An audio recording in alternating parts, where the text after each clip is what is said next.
FM 89.1, Radio Universidad. Vamos a saludar en este momento al diputado nacional del PRO, a Pablo Tonelli, nos atiende a esta hora. ¿Cómo le va, Tonelli? Buenas tardes, Mauro Jardón lo saluda.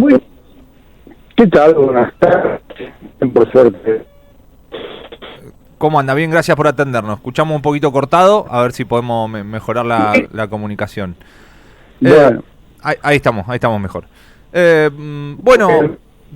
Diputado, estábamos en estos últimos días, ¿no? Venimos debatiendo acerca de lo que está sucediendo, obviamente, en el panorama electoral y algunas de las cuestiones que se van dando en el día a día. Ayer apareció Mauricio Macri, una palabra que se esperaba, o por lo menos dentro de Juntos por el Cambio, en este... algunos lo habían acusado de un coqueteo con Milei y parecía necesaria la palabra de Mauricio Macri. ¿Qué impresión le dejó lo que dijo ayer el expresidente? Bueno, en primer lugar, estuve de acuerdo con eso del coqueteo. Porque sí, es lo mismo. Cuando dos dirigentes chicos se comunican entre ellos,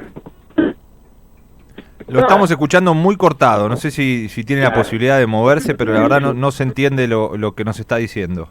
Retornamos a ver si podemos mejorar la comunicación con el diputado Pablo Tonelli. ¿Cómo le va? Buenas tardes, ¿me escucha bien ahora? Escucho perfectamente. Bueno, ahora sí lo escuchamos bien. Continúa. No le gustó que diga coqueteo, me parece, pero... No, claro, porque no es que no me gustó, no estoy de acuerdo, porque yo lo que digo... es que cuando dos dirigentes políticos o dos dirigentes cualquiera hablan entre ellos, lo que hacen es dialogar. No sé por qué es el término coqueteo, que me parece un término más propio de otras situaciones.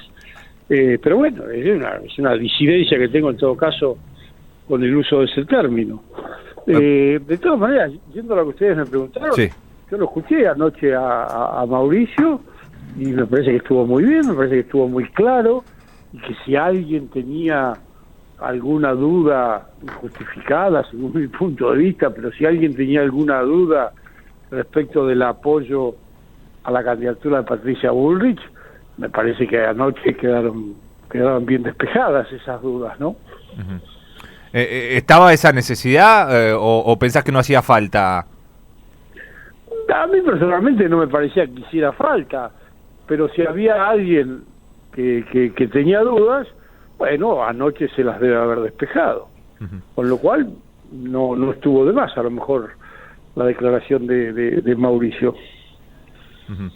Otro de los temas, diputado, con el que también podemos charlar con usted, que ayer justamente se refirió a esto Mauricio Macri cuando le preguntaron acerca de la medida que ha tomado el ministro de Economía, ¿no? Sergio Massa, tiene que ver con prácticamente desestimar el impuesto a las ganancias para la mayoría de los trabajadores, dejando a cerca de 100.000 que lo van a estar percibiendo, porque también va a ser parte de un proyecto de ley que se va a enviar al Congreso y entiendo que hay un sector que incluso, a pesar de haberlo pedido o haberlo apoyado en algún momento, incluso dentro de Juntos por el Cambio haberlo prometido en el 2015, hoy parece que forma parte de una controversia también electoral y no estaría dado para que acompañen ese proyecto. ¿Esto es así o va a haber un debate más amplio? Bueno, el proyecto no lo conocemos, así que es imposible opinar al respecto. Uh-huh. Ahora, en términos así de principios o de ideas generales, yo creo que la Argentina necesita efectivamente reducir y mucho los impuestos que actualmente se cobran, que personalmente creo que son excesivos. Hay una carga impositiva verdaderamente muy alta. Ahora, yo personalmente el último impuesto que eliminaría es el de las ganancias, porque es el impuesto más justo y más progresivo que existe. Hay otros impuestos que son verdaderamente distorsivos y que perjudican la producción y que perjudican el desenvolvimiento económico del país, como el impuesto a los créditos y débitos bancarios, los impuestos provinciales a los ingresos brutos, el impuesto a los bienes personales. El impuesto a las ganancias, por el contrario, es un muy buen impuesto, porque es progresivo, paga más quien gana más, no pagan quienes tienen ingresos por debajo de determinado límite. De modo que a mí personalmente me parece que el impuesto a las ganancias es un muy buen impuesto, y en todo caso podemos sí discutir el límite a partir del cual se paga, pero yo de ninguna manera sería partidario de eliminarlo de manera completa para la cuarta categoría, como pareciera que va a proponer el gobierno. Uh-huh. Es decir, cuando también esto formaba parte de las plataformas de propuesta de campaña en aquel momento de Juntos por el Cambio, tampoco estaba de acuerdo. No, yo insisto, desde mi punto de vista, el impuesto a las ganancias es uno de los mejores impuestos que existe, por su carácter progresivo, por su carácter equitativo. Podemos discutir, sí, y yo estoy por supuesto encantado de hacerlo, cuál es el límite a partir del cual se paga, cuáles son las exenciones, cuál es la alícuota. Por ejemplo, un problema que tenemos hoy en día es que apenas se comienza a pagar el impuesto, se arranca con la alícuota máxima del 35%. Eso no es razonable. Lo razonable es que quienes ingresan al impuesto, quienes están apenitas por encima del límite inferior, ingresen con una alícuota más baja. Antes esa alícuota era del 10%, según después los ingresos subía al 15, al 20, al 25 y al final se llegaba al 35%. Hoy de entrada nomás cualquiera que pague el impuesto a las ganancias paga el 35%. Eso no está bien, eso hay que modificarlo, eso hay que regularlo. Ahora, insisto, como impuesto es un muy buen impuesto el impuesto a las ganancias, que en todo caso sí necesita ajustes en el límite a partir del cual se paga, en las alícuotas, en las exenciones, pero yo jamás hablaría de suprimir o de supresión del impuesto a las ganancias. Creo que hay otros impuestos que habría que suprimir mucho antes y que son verdaderamente distorsivos, como dije antes. Por lo que entiendo entonces, si este proyecto o la ampliación de este proyecto va al Congreso, Juntos por el Cambio estaría votando en contra. Bueno, yo no puedo decirlo porque no conozco el proyecto, sería un poco temerario afirmarlo. Yo estoy diciendo, digamos, cuál es mi criterio general respecto al impuesto a las ganancias. Ahora, si efectivamente el gobierno manda un proyecto al Congreso, bueno, lo tendremos que leer, lo tendremos que estudiar y recién después definiremos una posición. Uh-huh. Me parece que sería un poco arriesgado, un poco ligero, dar una opinión respecto de un proyecto que no existe todavía, que no conocemos. El propio Macri fue que lo calificó de mamarracho electoral. ¿Coincidís con eso o te parece? Bueno, está, digamos, no cabe la menor duda de que la decisión del ministro de Economía, que a su vez es el candidato a presidente del oficialismo, no tengo la menor duda de que está inspirada en una decisión de tono electoral, en la decisión de querer conseguir más votos en la elección del 22 de octubre. Y eso sí que tampoco me parece bien, porque, digamos, las decisiones de este tipo de política económica no deberían estar fundadas en la conveniencia electoral, sino que deberían estar fundadas en lo que es mejor para el país, no para el candidato. Porque, digamos, lo que el Estado va a dejar de recaudar del impuesto a las ganancias, que según los cálculos que he leído de los tributaristas es mucho, se habla de 1 billón de pesos, el Estado lo va a tener que compensar por otro lado. Y pareciera que el único modo que tiene el gobierno a la mano para compensarlo es con emisión, lo cual significa más inflación. Entonces, beneficiamos a unas decenas de miles de trabajadores que no van a pagar más el impuesto a las ganancias, pero perjudicamos a los 47 millones de argentinos que van a ser afectados por una inflación cada vez mayor. Entonces, me parece que ahí hay una mala decisión de parte del ministro candidato. Uh-huh. A pesar de que esto venía ya con, digamos, Sergio Massa, más allá de ser ahora el candidato, ya venía con esta intención desde hace tiempo, digamos, ¿no? Porque si no, a veces, Tonelli, yo lo que siento a veces es como que estamos, a ver, se le critican muchas cosas en este caso al candidato por ser el ministro de Economía, pero también, digamos, tiene que gobernar, tiene que tomar algunas medidas, y esta, bueno, está en clave de la campaña, pero también estamos prácticamente todo el año en campaña, si no, no se puede hacer nada. Bueno, en fin, son opiniones. Yo lo que digo, porque en todo caso no lo hizo Massa cuando llegó, por qué lo hace recién ahora, por qué lo hace de esta manera, en fin.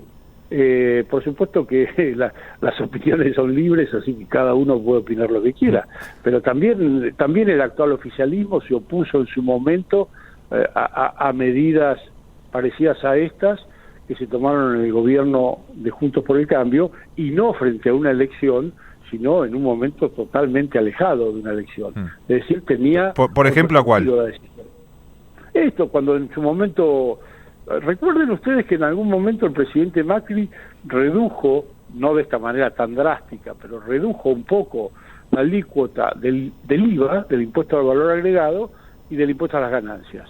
Los gobernadores peronistas en aquel momento, con el argumento de que esos eran impuestos coparticipables, y por lo tanto esa rebaja reducía los ingresos coparticipables de las provincias, rápidamente iniciaron juicios. Y la Corte Suprema en unos pocos días, en 5 días, dictó medidas cautelares que obligaron al gobierno de entonces a retrotraer la medida y anular esas rebajas en el IVA, que claramente una rebaja en el IVA beneficia a toda la población, no a unos pocos, y no se pudo concretar la rebaja en el IVA. Bueno, yo quiero ver si ahora los gobernadores peronistas van a iniciar juicios por la rebaja que les va a implicar en la coparticipación, esta rebaja tan abrupta dispuesta por el ministro y candidato en el impuesto a las ganancias. También se ha hablado hablamos de ser coherentes, hablemos de ser coherentes para todos lados, ¿no? Se ha hablado también de la posibilidad de reducir el IVA, o por lo menos sectorizarlo, que algunos, ¿no? Los que hagan un consumo con tarjeta de débito, como pasa con jubilados, pero extenderlo tal vez a otro sector de la población. Eso sí le estarían de acuerdo. Eso podría ser, pero recuerden ustedes que los gobernadores peronistas se opusieron. Cuando el presidente Macri redujo el impuesto al valor agregado, todos los gobernadores peronistas pusieron el grito en el cielo, iniciaron medidas cautelares, la Corte les dio la razón y no se pudo concretar esa rebaja. Sí, eso es lo que a mí me parece que entramos en una contradicción en la que, dependiendo del contexto, qué medida me conviene o no. Lo mismo que está pasando ahora con impuesto a las ganancias, Tonelli, para ser honesto, digamos, porque... Pero hay una diferencia, vamos por partes, hay una diferencia. En primer lugar, cuando el presidente Macri redujo el IVA, esa es una medida que beneficia a todos los argentinos, no a unos pocos. Y además lo hizo fuera de una contienda electoral. Massa lo está haciendo después de las PASO y a 30 días de las elecciones generales. La oportunidad tiene mucho que ver en esto también. Además, si queremos discutir efectivamente rebajas impositivas que bien le harían al país, incluidas la del IVA, incluidas a lo mejor una nueva regulación del impuesto a las ganancias, discutámoslas en el Congreso como corresponde, que mande efectivamente el ministro el proyecto de ley al Congreso y ahí lo discutiremos, encantados de la vida. Ahora, si se lo hace por decreto y 30 días antes de las elecciones, me parece que uno tiene todo el derecho a sospechar, a pensar que esto está hecho por motivos electorales que nada tienen que ver con la política económica y tributaria del gobierno. Yo la verdad no recordaba la medida de Mauricio Macri, la fui a buscar, pero fue un 15 de agosto del 2019, un decreto para eliminar el IVA de alimentos de la canasta básica hasta el 31 de diciembre. Sí. También era una época electoral, digamos. Y bueno, estábamos un poco más lejos todavía. 15 de agosto. Hoy estamos a 12 de septiembre. Las elecciones, bueno, en fin. No, está bien, digo, porque si no, para tener los datos. Lo cierto es que los gobernadores peronistas pararon esa rebaja impositiva. La pararon los gobernadores peronistas con el argumento de que les rebajaba la coparticipación. Esta rebaja en el impuesto a las ganancias les reduce mucho más que en aquella oportunidad la coparticipación a los gobernadores. Bueno, quiero ver ahora, a ver quiénes inician juicio para que la medida no se concrete. Bueno, veremos a ver qué es lo que pasa. Tonelli, también, hay varias cuestiones que se están debatiendo en el Congreso. En realidad no tantas, porque también por épocas electorales está medio parado todo. Pero lamentablemente son pocas las cosas que estamos discutiendo en el Congreso. Bueno, la ley de alquileres me parece que es de lo más relevante que se estuvo discutiendo en los últimos días. Y ahí hay todavía un escenario de incertidumbre, ¿no? Hay muchos contratos, incluso me ha pasado con conocidos, acá hemos tenido oyentes también, que están por vencer y no se sabe qué va a pasar porque los propietarios dicen, bueno, hay que esperar a ver si hay una nueva regulación, porque la nueva regulación les conviene más a los propietarios, entonces dicen, quiero esperar y no puedo hacerlo con la ley actual ni con ninguna otra ley. Bueno, ahí hay una situación que la verdad es necesario que se regule. No sé qué es lo que va a pasar. ¿Cómo ves esa cuestión? La verdad que estamos en una situación efectivamente de incertidumbre que lo que hace es aumentar la gravedad de la situación que se vive en el mercado inmobiliario. La ley claramente ha fracasado. La ley 27.551 ha provocado una enorme disminución en la oferta y eso perjudica en primer lugar a los inquilinos. No se olviden ustedes que hace unos cuantos meses, 6, 8, 10, no me acuerdo cuántos, fueron el propio presidente de la Nación y el propio ministro y ahora candidato quienes dijeron que iban a promover la derogación de esa ley porque efectivamente había resultado perjudicial para los inquilinos o para el mercado inmobiliario. Sin embargo, después de ese anuncio, nada hicieron, ni el presidente ni el ministro candidato. Y fuimos los representantes de la oposición los que finalmente logramos que se debatiera el tema en la Cámara de Diputados, le dimos media sanción a un proyecto de ley que yo personalmente lo juzgo muy razonable y considero que es una mejora respecto a la situación actual.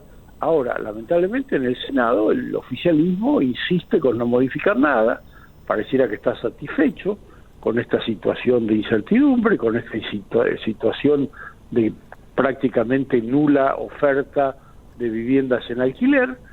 No sé, les gustará que esto esté así, les gustará ver que los inquilinos padecen, y entonces la verdad que estamos en una situación incierta y de mucha dificultad. En el Senado se ha escuchado la palabra de inquilinos y de propietarios también, y entiendo que algunas de las modificaciones que se quería incorporar por parte del oficialismo eran ciertos beneficios para propietarios para justamente poner a disposición más unidades, pero no entendiendo que no estaban de acuerdo con esta modificación del el ajuste cada 4 meses y de pasar de 3 años a 2 en cuanto a los contratos. Vos decís que el ajuste cada 4 meses y la actualización de los contratos cada 2 años incluso puede beneficiar al inquilino.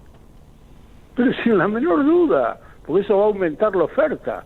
Antes de la sanción de la ley 27.551, la oferta de viviendas familiares en alquiler en la ciudad de Buenos Aires rondaba como promedio en las 7.000. Hoy en día hay menos de 1.000. Hay quienes dicen que hay escasamente 500 o 600. Esto es consecuencia directa de la ley. Ahora, que ante la realidad de los hechos y ante la contundencia de esta reducción en la oferta, haya quienes sigan diciendo que esto beneficia a los inquilinos, la verdad, que me lo expliquen. ¿Qué es lo que beneficia a los inquilinos? Que cada vez les cuesta más encontrar una vivienda, que las viviendas cada vez cuestan más caro. No sé qué es lo que lo beneficia, claro, a los inquilinos. Lo que pasa es que también hay que ser honestos, y la legislación anterior realmente no ha sido demasiado cumplida por un sector importante de propietarios e inmobiliaria, me parece. No sé en qué sentido, no sé. Bueno, por empezar, el blanqueamiento de las propiedades no se dio masivamente, que era una de los fundamentos de la ley. Después el tema de... Eso no sirve para nada. ¿Por qué no sirve para nada? Porque ni quita ni agrega. ¿En qué beneficia a los inquilinos o a los propietarios que la propiedad esté denunciada o no, que el alquiler esté denunciado o no ante la FIP? Eso no sirve para nada.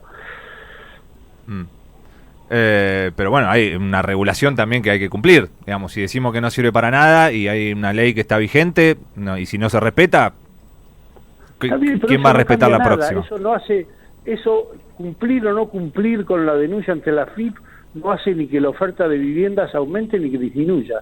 No tiene ningún efecto. Lo que tiene efecto en la oferta de los alquileres es la imposibilidad de actualizar durante un año. Estamos con una inflación de arriba del 150%. ¿Quién puede pensar en que no se actualice el alquiler durante un año? Pero si se actualiza cada 4 meses va a ser más el porcentaje que la inflación. ¿Puedo terminar? Sí, claro. No, ¿por qué va a ser más? A ver si, digámosle al inquilino que a él no le aumenten el sueldo durante un año, a ver qué dice. Pone el grito en el cielo. Además, la ley, el proyecto de ley que aprobamos en diputados, establece que a partir de los 4 meses se puede actualizar el alquiler. Pero puede ser cada 4, cada 5, cada 6, cada 7, cada 8, cada lo que se pongan de acuerdo las partes, el propietario y el inquilino. Además, el hecho de que se ajusten cada 4 meses o que se ajusten todos los meses, de ninguna manera implica que el alquiler vaya a subir más que el costo de vida o que los precios o que los salarios. ¿Por qué va a subir más? Simplemente que se va a mantener actualizado. Pero es una locura pretender que el propietario esté un año sin actualizar el alquiler. ¿Qué es lo que se logra con eso? Que el propietario retire la vivienda del alquiler, la ponga en un alquiler turístico o la ponga en venta, pero que la retire del alquiler tradicional. Esto es lo que se ha conseguido con la ley. Bueno, si el que no ve esto, realmente a mí me parece que están mirando otro canal, ¿no? No, lo que pasa que yo digo, cada 4 meses, lo que le decía antes, cada 4 meses es acumulativo, entonces está el aumento por sobre el aumento. Hoy por hoy, con el aumento anual, porque usted lo está viendo desde el lado del sector del propietario, digamos. No, yo lo estoy viendo desde todos lados, pues yo lo que quiero es que haya más oferta de viviendas en alquiler para que los inquilinos tengan posibilidades de elegir y no anden penando buscando una propiedad para alquilar. Pero usted dice que para que haya más oferta hay que hacer una ley que beneficie al propietario. Que le permita tener una renta. ¿A ustedes se les ocurre por casualidad que un propietario va a poner una vivienda en alquiler si no tiene una renta? No, pero me parece que también la regulación del Estado tiene que estar para que esa renta no sea incluso extraordinaria en algún momento. No, bueno, pero que se pongan de acuerdo, inquilino y propietario. Hoy en día es tan poca la oferta de viviendas en alquiler que el propietario dice quiero 100 y el inquilino no tiene más remedio que pagar 100 si quiere acceder a la vivienda. En cambio, cuando la oferta se multiplica y hay mucha oferta, el propietario dice quiero 100 y el inquilino dice mira, te ofrezco 70 y discutamos y a lo mejor se ponen de acuerdo en 80 o en 85. Pero si no hay oferta, el que termina perjudicado es el inquilino. El propietario, en todo caso, se pierde una renta o saca la vivienda, la pone en venta, la pone en alquiler turístico, pero el que de verdad se perjudica porque no encuentra dónde ir a vivir es el inquilino. Esto hay que entenderlo, no tiene vueltas. Yo de verdad se lo planteo desde el sector de inquilino por haberlo sido, no sé si usted es inquilino, y también porque aquí hablamos con representaciones y asociaciones de inquilinos que la verdad están nos dicen todo lo contrario a lo que usted está planteando. No es el que no lo ve, no lo entiende, digamos. Son diferentes posturas. Yo esos inquilinos los he escuchado y creo que están movidos más por cuestiones ideológicas que reales vinculadas al mundo de los alquileres. Pues yo no puedo creer que los inquilinos estén contentos con esta situación actual en la que no hay oferta de viviendas en alquiler. Realmente no entiendo cómo les puede parecer mejor esto que la situación anterior a la ley, en la cual la oferta de viviendas en alquiler era 7, 8, 9, 10 veces superior a la actual. Pero bueno, que lo expliquen ellos. ¿Usted tiene propiedades en alquiler, diputado? Sí. ¿Y eso no puede condicionar también su visión? Yo trato de que no, y creo que no me condiciona. Y en todo caso, no sé cuál es la situación de cada uno de los diputados y senadores, pero no debería también, no sé si apartarse, pero digo, tener algún decoro, decir, bueno, en esta cuestión no...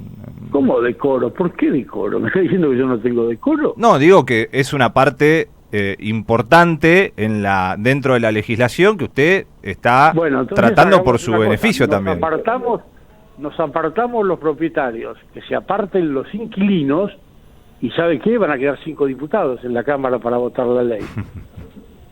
Está bien, pero en todo caso, digamos, se debe un debate un poco más amplio, escuchando todas las voces y no negando la postura de uno de otros y los otros de los otros, porque si no es imposible. Bueno, yo digo con toda sinceridad lo que a mí me parece. A mí me parece que la situación actual es perjudicial básicamente para los inquilinos, porque no encuentran viviendas a las cuales ir a vivir. Y cuando pienso en una mejora que aumente la oferta de las viviendas y facilite la posibilidad que los inquilinos tengan de encontrar una vivienda. Quedó claro. ¿Ustedes creen que yo soy, si creen que soy sincero o no? Que no sé, que eso es otro, corre por cuenta de ustedes. No hay problema. Bueno, lo último, y agradeciéndole, porque esto es para debatir, digamos, ¿no? Más allá de que cada uno tenga su opinión y su postura, me parece que hay que encontrar la mejor legislación para la mayoría de la gente, tanto propietario como inquilino. Nadie está diciendo acá que los propietarios pierdan ni que los inquilinos necesiten. Hay un dato que yo se los dije varias veces y ustedes no me lo pueden controvertir, y que es decisivo. Pasamos de una oferta de 7.000 viviendas en alquiler a 600 o 700, 10 veces menos. Esto es incontrastable. ¿Qué respuesta se puede dar a eso? Y pero eso no es la culpa de los inquilinos tampoco. No, es la culpa de la ley. Por supuesto que no es la culpa de los inquilinos. Es la culpa de la ley, que resultó una mala ley. Y además yo personalmente no la voté en su momento y dije que iba a ocurrir lo que finalmente está ocurriendo. Pero bueno, esa es otra historia. Una mala ley con un acuerdo amplio. También hay que decirlo, porque no es una mala ley del peronismo. No, es una mala ley del gobierno de Juntos por el Cambio, a la que se adhirió el peronismo. Pero Tonelli, eso no quita que sea una mala ley. Lo último. Lo dije en su momento. Lo último para salir de este tema ya ha quedado claro. ¿Cómo ves hoy a la candidata Patricia Bullrich? Bueno, la veo bien, haciendo la campaña, explicando las propuestas, llevando adelante una campaña sensata, razonable, con propuestas de sentido común, con propuestas homologadas en el mundo entero, en los países a los que le va bien y prosperan. De modo que la veo bien, muy compenetrada en la campaña.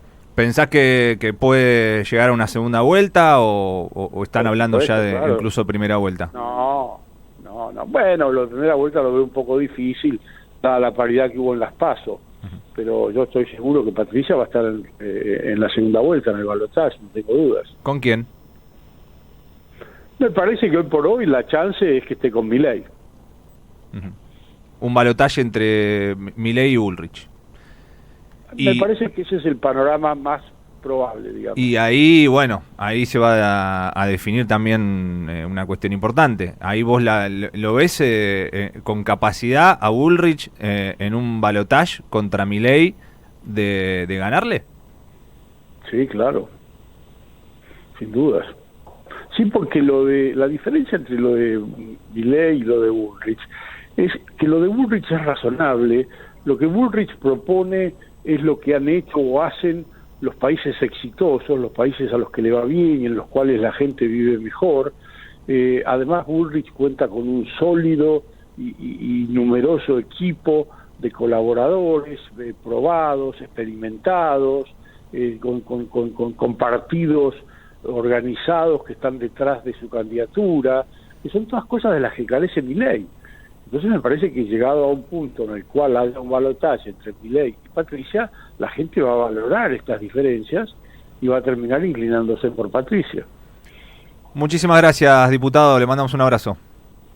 Que sigan muy bien. Hasta pronto. Diputado nacional del PRO. Desde la Universidad Nacional de La Matanza, Radio Universidad FM 89.1. Siempre cerca.